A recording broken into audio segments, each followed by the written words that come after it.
There's a new technology called post-tensioned masonry. You can get the book online.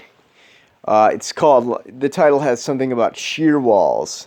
Then you have systems, you have heating, cooling. You usually work with a manufacturer or an installer or whatever of elevators, I've heard. But then you have the acoustics, electrical, obviously, plumbing. I have an industrial ventilation book which you can calculate how to get certain chemicals out, which is really awesome, I think. But then you're going to need foundations. I don't think they teach you foundations in architecture school. So basically, they don't teach you what you need.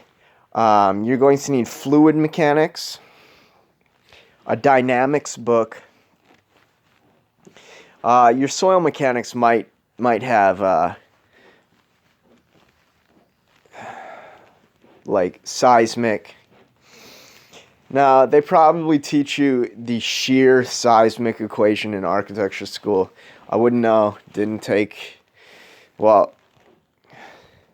See, now for my pathos. I was taking Statics 1, and by the third week, I was in my teacher's office hours, and we were talking about boundary element analysis.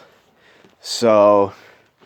I mean, I kind of got kicked out of the school before that, so I was kind of like trying to get in. It was a public school.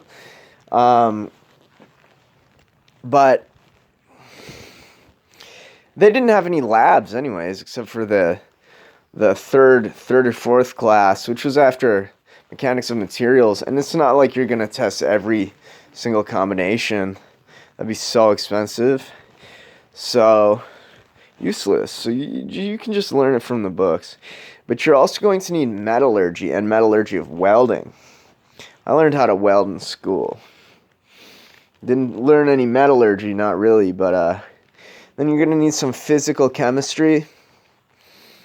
I mean, you can probably just look up what things react to each other. Some things react in soils.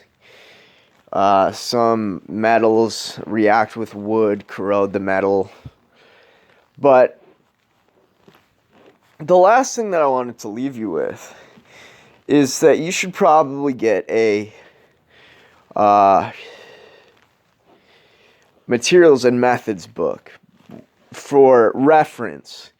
So that's all you need. You need the materials and methods book. It's going to explain the types of stresses. You need Rourke's formulas for stress and strain. You need materials systems, all the dynamics and the foundations.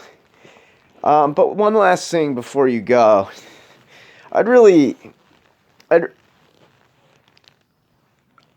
Well, I have to say, I don't understand how people can do CAD or whatever. See, the method of drawing perspective, it's very easy. You take a design and you put it on this type of axis. And then your cone of vision, this way, 60 degrees, 30, 30. So you make a point on it. At some point, that's supposed to be kind of like 3D, but it's not the way you see it. So you do that, you make the cone of vision, and then you put the piece of paper on the sheet, and you calculate, you measure using trigonometry how far it is.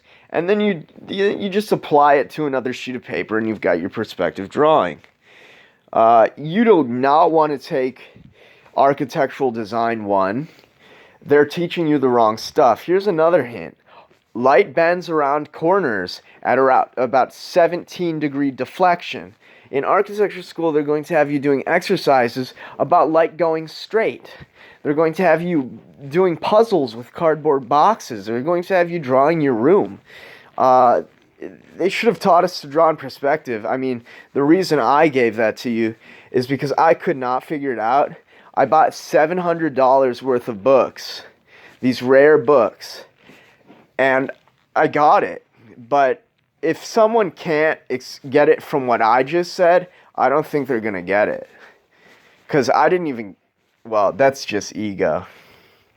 I didn't get it from the book. Yeah, I got a big ego.